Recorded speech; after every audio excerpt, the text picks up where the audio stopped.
We were involved in negotiations, some very successful ones.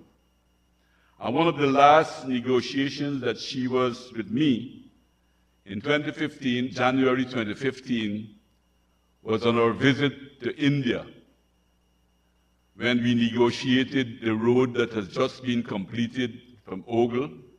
That was one of the things we negotiated then. We negotiated the ferry from Georgetown to Northwest area. And then we also negotiated on the campus at UG, we have there an IT center given to us by India. Our idea was to try to make that the best in South America. So we had very, very close relations at that time in working on those issues. But she was also not only professional, she was a fun person to work with. She made the atmosphere very, very light when you worked with her.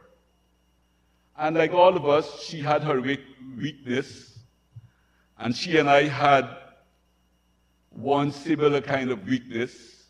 We both love good food. You have to go back in our history. When Elizabeth joined the Foreign Ministry, we were 10 years old as a nation, or some would put it as a nation state. CARICOM was 3 years old. We had a pretty new world system. And Elizabeth rose from the rank of a clerk all the way to Director General of the Foreign Ministry. When she joined in 1976, the ministry was located in Carmichael Street. We have had an outstanding diplomat. And to add to that, a woman leader. And if you can trace the history of diplomacy, it was always led by the male gender. Elizabeth helped to break that glass ceiling. And she was outstanding in her performance. And you could disagree with her, you could indicate that you didn't agree with her, and she didn't either fall apart or get angry, which, if you look certainly at the social media now, seems to almost characterize Guyana, that we seem unable to discuss matters of import without moving to that level. But Liz has a background that made her strong enough to resist that easy and unhelpful approach to debate and decision making. And even in the rough and tumble of the challenges which faces somebody required to manage the Ministry of Foreign Affairs, she was able to identify for those who work with her and above her the hazards, the pitfalls that lay ahead, the idiosyncrasies of colleagues around her, what was to be avoided, and where strengths lay. And that's always important if you're going to run an institution, to be able to have someone you can rely on to give you that type of advice and guidance. She was a mentor of us and the public servants. For those she believed in doing things well, and doing it quietly, and not always seeking the limelight. And we'll also miss her moral compass. And it was that diplomacy is not about protocol, but it's about peer people. It's not merely about power, but about justice and integrity. So, as a diplomat, I'm going to miss her both personally and professionally. Elizabeth Harper showed us how small nations can exercise agency, how personal integrity can amplify national dignity, how kindness and professionalism are not mutually exclusive. She was an ambassador in the fullest sense to her country, to her community, and the ideals that underpin international cooperation.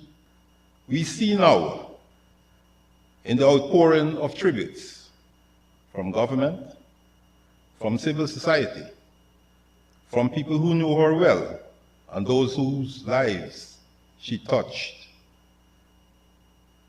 only from afar, that Elisabeth Harper's impact was broad and significant.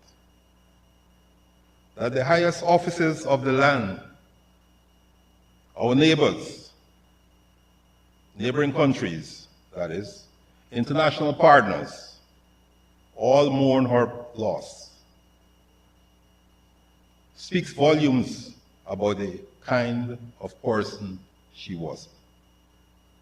Yet the measure of her life remains in the path she paved for younger diplomats, especially women who would follow, for Guyanese who believe in public service as a noble calling, and for those who understand that representing one's country on the world stage requires both strength and humility. And so, as we celebrate the life and work of Her Excellency, Ambassador Harper,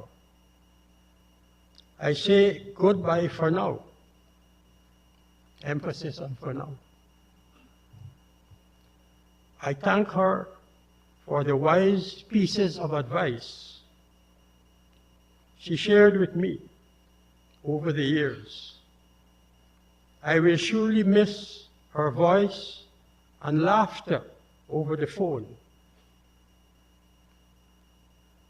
And I'm certain that many at home and abroad will carry her in their thoughts and hearts forever.